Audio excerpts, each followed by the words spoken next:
Assalamualaikum warahmatullahi wabarakatuh. Perkenalkan, nama saya Yanti Rafika Ningsih, NPM 1903032021 dari jurusan Akuntansi Syariah kelas B semester 5.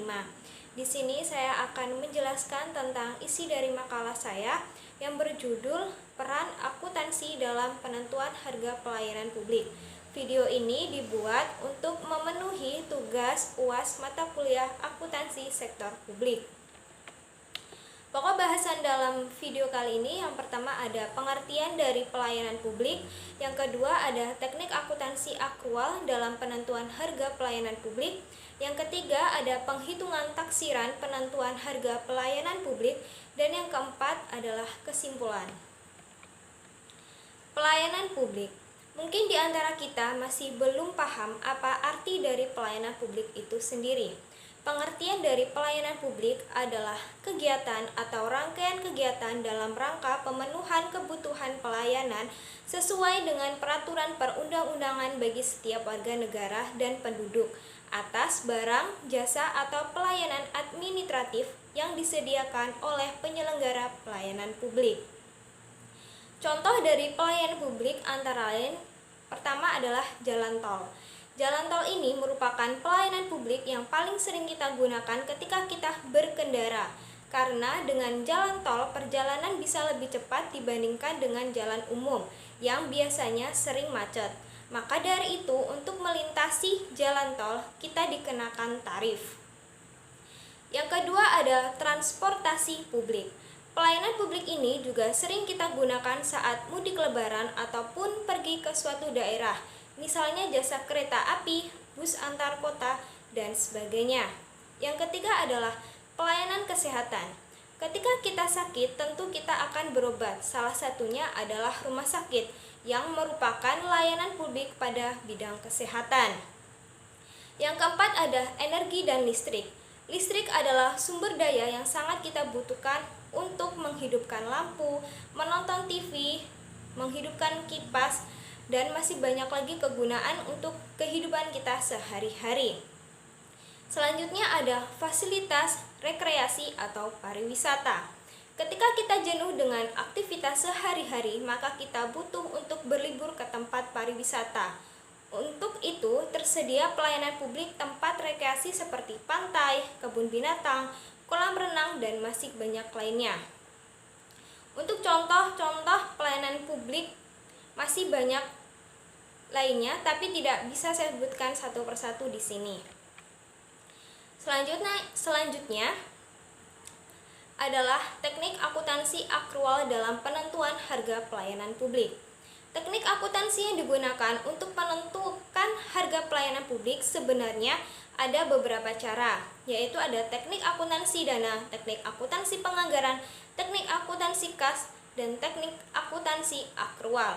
Tetapi dalam makalah ini saya menggunakan pengaplikasian basis akrual, di mana dalam akuntansi sektor publik dirasa paling tepat dari beberapa teknik akuntansi yang ada untuk menentukan besarnya biaya yang dibutuhkan untuk menghasilkan pelayanan publik dan harga pelayanan yang dibebankan kepada publik. Hal ini berbeda dengan sektor swasta karena orientasi organisasi sektor publik difokuskan pada optimalisasi pelayanan publik. Selanjutnya adalah perhitungan taksiran penentuan harga pelayanan publik.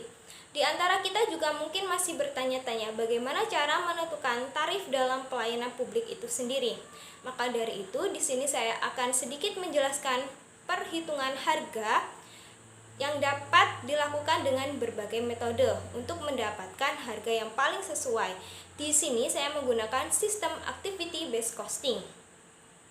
Cara ini digunakan untuk membandingkan harga yang sudah ditetapkan penyelenggara pelayanan publik dengan harga yang ditentukan dengan metode activity based costing dengan langkah-langkah, yaitu pertama-tama mengidentifikasi aktivitas biaya yang berkaitan dengan fasilitas pelayanan publik, kemudian penentuan cost driver, cost flow rate, selanjutnya pembebanan cost flow rate pada pelayanan publik.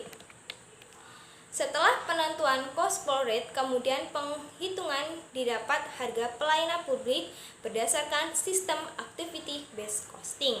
Hasil perbandingan antara penentuan harga pelayanan publik berdasarkan activity based costing dengan penentuan harga yang telah ditetapkan pihak pengelola pelayanan publik sangat berbeda.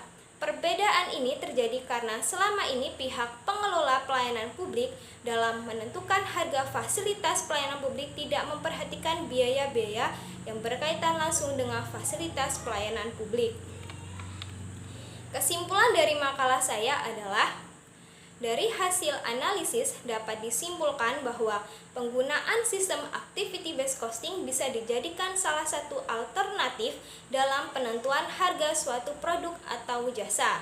Dengan demikian, sistem activity based costing ini dalam proses pembebanan biayanya juga memperhatikan apakah biaya tersebut berhubungan langsung dengan aktivitas biaya produk atau jasa. Manfaat dari penggunaan activity based costing adalah dapat menyajikan harga yang lebih akurat dan informatif karena sistem ini memudahkan manajer memberi informasi tentang biaya relevan untuk pengambilan keputusan bisnis. Sekian dari video saya, apabila ada kurang dan lebihnya saya mohon maaf. Saya akhiri, wassalamualaikum warahmatullahi wabarakatuh.